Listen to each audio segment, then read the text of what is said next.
welcome to Washington Talk. I'm Eun-jung Cho. Leaked U.S. intelligence documents appear to show Washington eavesdropping on adversaries and allies. Today we discuss how the leak impacts the bilateral relations between Seoul and Washington, as well as President Yoon Suk-yeol's state visit to Washington later this month.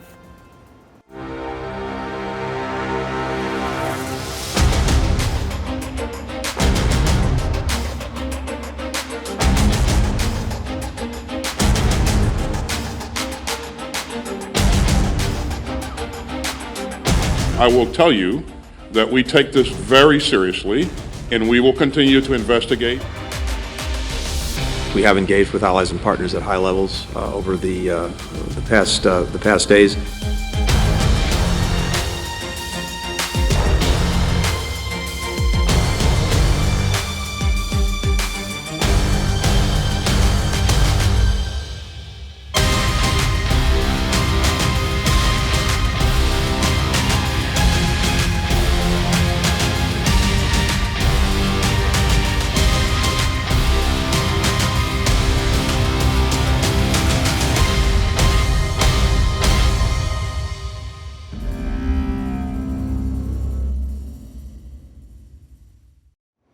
In the studio with me, Dr. Patrick Cronin, Asia Pacific Security Chair at the Hudson Institute. Dr. Cronin previously served as a Senior Director of the Institute for National Strategic Studies at the National Defense University. Also joining us, Mr. Scott Snyder, Director of U.S.-Korea Policy at the Council on Foreign Relations. Previously, Mr. Snyder was the Director of U.S.-Korea Policy Center at the Asia Foundation. Mr. Snyder's new edited volume is titled North Korea's Foreign Policy, the Kim Jong-un Regime in a Hostile World. Welcome to the program. Thank you. Thank you. Now, Dr. Cronin, the FBI has arrested the suspected leaker of the top secret documents, and the documents contain intelligence on friends and foes alike, and the friends include South Korea, Israel, UK, and Ukraine. Now, is it only a reality these days and not a surprise that countries do surveillance on each other, including friends?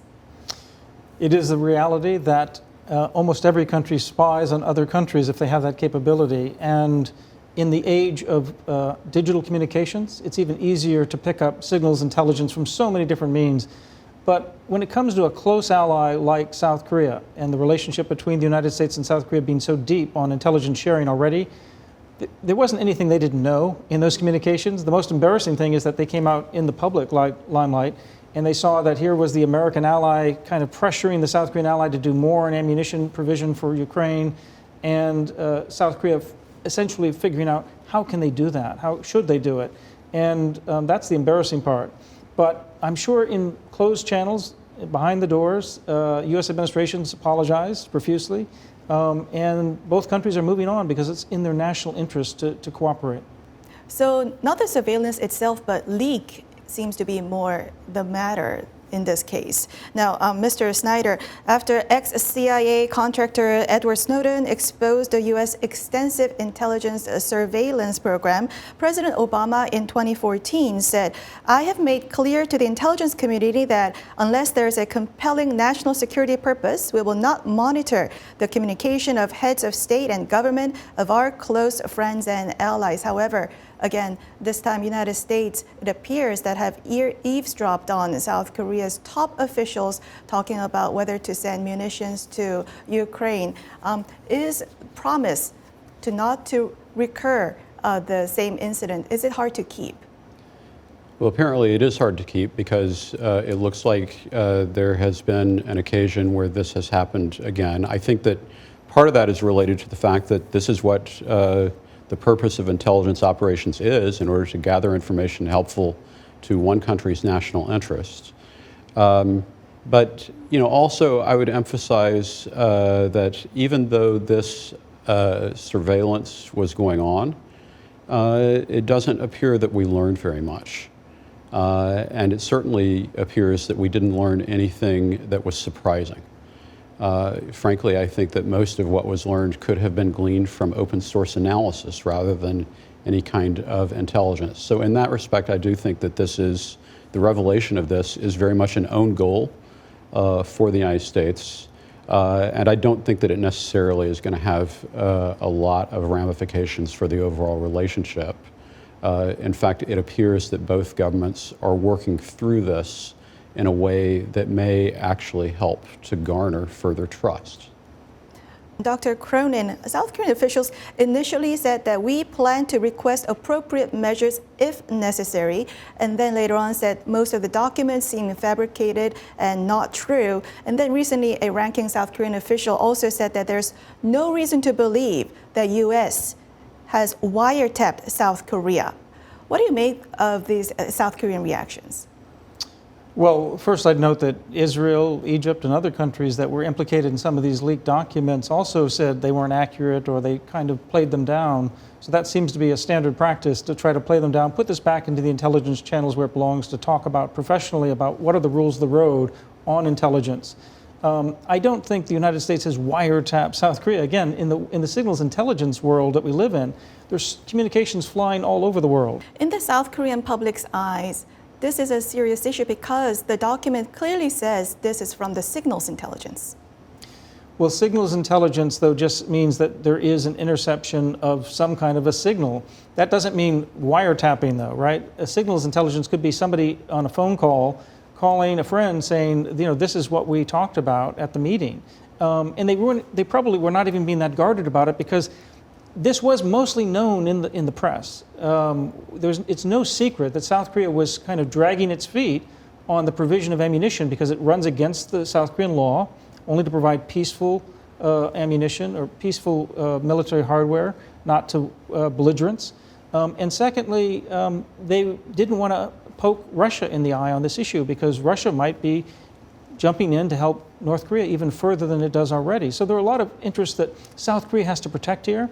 But I think that both South Korean and U.S. officials are going to work through this very well. We're going to have a very successful state visit by President Yoon later this month. I'm very optimistic about this relationship.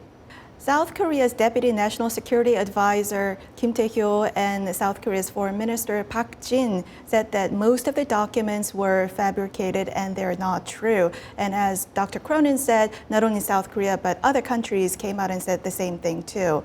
But isn't it risky for South Korea to say that it's all, majority of them are fabricated at such an early stage when the investigation has not been concluded? Do you think there was some kind of an understanding between Washington and Seoul about this comment? Because Secretary Blinken did say that the U.S. is reaching out to its allies at very senior levels. Well, again, I think it was in the interest of both administrations, both the Yoon and the Biden administration, to put this conversation back behind closed doors. Secondly, there's no doubt that these documents came out in waves. And so the original gaming server Discord that they appeared on, they were intact. But as they migrated to other gaming servers or other servers in documents like Telegram, some of them might have been manipulated. I wouldn't characterize all of the documents as being mostly manipulated or untrue, but only South Korean officials know what's true and what's not true. Final point would be to say, just because it's in a U.S. intelligence document doesn't make it true necessarily, right? It just means it's one intelligence report about one issue. And it could well be mistaken. It's just another data point, if you will. So I don't think they were mistaken by saying that. I think they were trying to push this back into professional discussions, serious discussions that have to happen between our two governments, and take it out of the public limelight. Now, Mr. Snyder, Polish Prime Minister recently said that President Biden should broker an agreement so that South Korea can send munitions to Ukraine. And he said that South Korea is fearful of China and Russia's reaction and that President Biden should provide some kind of shelter or security to South Korea. Now, South Korea is already cooperating on so many fronts with the United States. If U.S. asks South Korea to send munitions to Ukraine, wouldn't that be too much of an ask? I do not think that it is too much of an ask. I do believe that South Korea needs to make its own determination as to whether or not it is in its national interest. And I think that all of these decisions right now, the issue is being framed by international pressure with the Polish leader making that statement and actually referring it to President Biden. But I would argue that President Yoon needs to make his own decision based on his own framework for where Korea stands in the global community. And we know that President Yoon has indicated that South Korea wants to be a champion for freedom and a global pivotal state. And so that actually signals that President Yoon already thinks about and wants to show that Korea is an international leader. And one way of doing that is to fight against repression in Ukraine. And so I believe that there is a Korean national interest argument for potentially going forward by adjusting the necessary laws quite apart from any pressure that might come from the United States or from Europe. South Korea officials said that reportedly reached an agreement with the United States to lend 500,000 rounds of ammunition to the U.S. to backfill U.S. stockpiles. So do you think South Korea is already going to that direction? It may already be happening in some form. I think there's been a lot of speculation about how South Korean munitions could flow through Poland or to the United States, and backfilling is an indirect form of support for direct provision of munitions to Ukraine. I think that it's the other aspect of the intelligence documents is that it shows the extent to which the Ukraine has a pressing need for additional munitions. And so in that respect, because of the battlefield need, I do believe that there's going to be even greater pressure on the international community and therefore indirectly to South Korea to find a way to fill that need. Now, Dr. Cronin, when Polish Prime Minister asked President Biden to broker a deal, he said that President Biden could provide some kind of security and shelter to South Korea. But when Russia conducts revenge on South Korea diplomatically or economically, can the United States provide shelter and security? Well, the United States does provide security to South Korea, but obviously that's not unlimited. And there are some things we cannot protect South Korea from. But as Scott Snyder has just said, it is in South Korea's own national interests to figure out how to make sure that Russia's aggression against Ukraine doesn't prevail, because a victory in Ukraine by Russian aggression it equals a very bad future for both the Korean Peninsula and Asia in general. So it's important for South Korea, which has a massive stockpile of 155 millimeter ammunition with NATO standards, by the way, that can be easily used in this equipment, to figure out a way to provide, or at least backfill U.S. 155 ammunition so we can provide more to Ukraine and not lower our stockpile too much. There are a lot of things we can do to protect South Korea's economy from sanctions or from energy deprivations. There's a lot we can do to work together to guard against North Korea's improvement of security should Russia provide them with more equipment. North Korea just fired a Hwasong-18 ICBM, solid fuel ICBM. It seems to be moving along, and that's much to the help of both China and Russia providing that kind of enabling. So Russia's already doing things behind the scenes. I don't think South Korea should be basing its policy on fear that it will do more. I think it should be based on the national interest that if aggression is allowed to prevail in Ukraine, this is a very bad omen for Asian security and for deterrence. And Mr. Snyder, some South Koreans fear that aggravating relations with China and Russia may hurt South Korea based on the experience that they experienced through that incident where the United States didn't do much when China retaliated against South Korea. So there is a concern, a clear and valid concern in South Korea about the risks of retaliation, but I think that the other lesson of the THAAD experience is that South Korea has means by which to survive that kind of retaliation. And I would actually argue that although it's very clear that the bilateral economic relationship between South Korea and Russia is facing a lot of costs and pressures, it's more than made up for by the opportunities that exist in South Korea with Eastern Europe, both on the energy front and on the military munitions front. South Korea's opposition party said that what they see as U.S. wiretapping as a major security breach and possible violation of sovereignty. In the aftermath of ex-CIA contractor Snowden's case, South Korea's then-President Park Geun-hye called the incident action as a wiretapping and publicly asked the United States for fact-finding. Now, wouldn't South Korean public sentiment pile pressure on the South Korean government in the aftermath of the latest leak?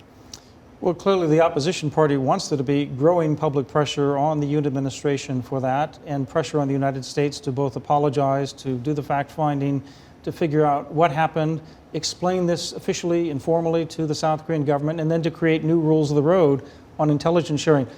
Most of those things are reasonable. Those are reasonable requests, but playing this up for domestic purposes is actually not in South Korea's interests. It's in both the opposition party and the ruling party's interests to figure out what happened and figure out how to move forward on this issue, because the United States is such a critical ally for South Korea, and South Korea is so critical for the United States that we can't let one leak of documents disrupt the shared interests that are very large about maintaining peace, the global economy, standards, technology. Dealing with the future of Asia and the world is really at stake here. So it's much bigger than this one leak.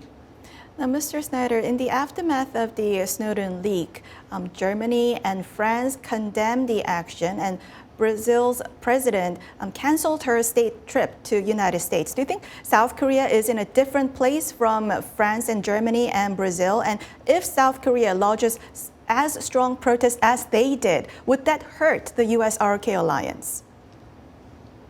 Well, I do believe that the U.S.-South Korea relationship is in a different place in 2023 from some of the relationships that you cited, because we're talking about a very close relationship between two governments in which, frankly, I think they've already had extensive conversations about this issue and how to manage it. And also there are high stakes because South Korea has a wonderful opportunity to commemorate the 70th anniversary of the alliance with the state visit. But at the same time, I think that this issue will come up in the context of the state visit, and it is related to, in my view, the major thing that South Korea really is looking for from the United States in that context, and that is the issue of trust. All the issues that South Korea is focusing on right now in its relationship with the United States revolve around the issue of trust. The spying issue, the issue of extended deterrence, and also the economic issues related to the IRA and the CHIPS Act are all related to the question of, can South Korea really trust the United States as a partner that is going to act not to the detriment of South Korea. And so I do believe that in the context of the summit, there will be probably some necessity for President Biden to provide reassurances as related to the trustworthiness of the United States on all those fronts. Now, Dr. Cronin, South Korean officials say that during the summit, agreement on comprehensive cybersecurity cooperation will be announced, and that this agreement was pursued even before the leak incident. Now, you told me before that the latest incident could be a good opportunity for South Korea and the United States to agree upon a more extensive intelligence sharing agreement. How would that look like? Well, if you consider America's relationship with the other so-called Five Eye nations, Canada, Australia, the UK, and New Zealand, they don't spy on each other openly, or rather they only do it openly. I mean, they only do it with open source and they only do it with open conversations. And I think we should have essentially the same kind of relationship with Korea as we move and deepen this relationship.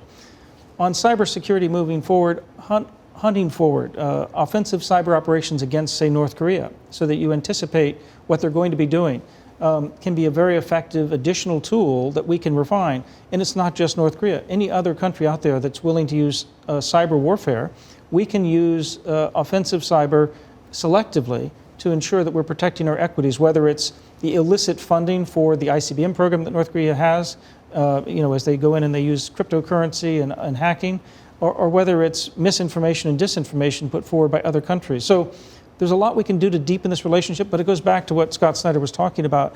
We can't really do this without trust. So we have to rebuild the trust first, and yet the edifice, the scaffolding of a cyber agreement and framework, that can be broadened, that can be put out there at a summit meeting, and then slowly, with trust and building capacity, we can expand our cooperation. So the defense trilateral talks between South Korea, Japan, and the United States were held in Washington, and the key agenda was real-time missile warning data sharing and responding to North Korea's missile and nuclear threat. Wouldn't the latest incident become an obstacle to the ever-increasing intelligence sharing between the three countries? Well, I think it may slow down some types of cooperation on intelligence sharing, but not so much on real-time missile defense data. Because when the Hwasong-18 missile flies, Japan, South Korea, and the United States have an absolutely shared interest in understanding when, how that's operating. And that kind of specialized data, that kind of specialized intelligence sharing is in the clear interest. It's when you get to other types of discussions, for instance, on a thorny issue of do we provide ammunition to a third party in a war, I think that's going to continue to be confidential and held back. So it depends on the type of intelligence that we're talking about. In this case, I think North Korean missile data, we're going to keep cooperating despite some of the fallout from the intelligence leak. Now, Mr. Snyder, the document also contained information on North Korea's instrumentation checkout for the Hwasong-17 launch. The U.S. already knew about the launch 15 days before Hwasong-17 was launched. The document also carried an assessment that North Korea paraded non-operational systems during the February military parade. Now, is the U.S. intelligence looking into North Korea like an open book? I'm sure that the North Koreans are going to take note of the intelligence that the U.S. assessments that the U.S. has made. And I do believe that this provides us with a window onto the type of warning time that the U.S. may feel that it has as related to advance warning on North Korean missile launches. Now we've had a step increase in terms of a solid fuel capability with the Hwasong-18. And so I think it'll be very interesting to see whether or not the advance warning time really is decreased now that North Korea is testing and potentially in the future fielding a solid fuel missile. That certainly is a concern, and I'm sure that North Korea is watching it. But I do think that the other aspect of it is, as far as parades, it's important for the North Koreans to know that the U.S. regards those parades to somewhat as North Korea as a paper tiger, trying to inflate its capabilities beyond what really exists. Now, on that point, Dr. Cronin, because North Korean missile and nuclear technology are sophisticating in such fast pace, just like how Mr. Snyder just told us, that's why South Koreans have so much worries about the validity of the extended deterrence, credibility of the extended deterrence. Well, yes. I mean, both things are true. It's complex, right? North Korea is increasing its missile capabilities, and at the same time, there are gaps in the claimed missile capabilities that North Korea wants to pretend that it already has achieved. It hasn't achieved all of these things, but it is achieving progress. And that's why extended deterrence is so critical, and that's why we just had the Korea-U.S. integrated defense talks this past week here in Washington, D.C., and I think they were very successful at yet thinking through more tabletop exercises to go through different scenarios, more types of cooperation that we can make sure that South Korea feels totally reassured that the United States is going to be there with them step by step in making sure that North Korea cannot actually use these weapons. And that's the reality. The Hwasong-18 test was another missile fired into the sea. It's not hitting anybody, it's not destroying anything. We don't want them to have that program, but the reality is we are deterring them from actually using these systems, and we'll continue to do so. So, Mr. Snyder, what deliverables do you anticipate from the upcoming summit? Well, this summit is really about both celebrating a successful 70-year alliance and laying the groundwork for the future. And so the most important, I think, aspect of the conversation is going to be trying to show that the relationship is sustainable by building, rebuilding, and affirming mutual trust, and by showing that we are deepening and broadening our coordination in new areas, including extended deterrence, but also functional areas, most notable, you mentioned cyber, but also space is another one that I think could be highlighted. Well, that's all the time we have for today. Mr. Snyder, Dr. Cronin, thank you very much for joining us. Thank you. Thank you. And thank you for watching. We'll be back here next week with U.S. experts to discuss the two Koreas and the region right here from Washington.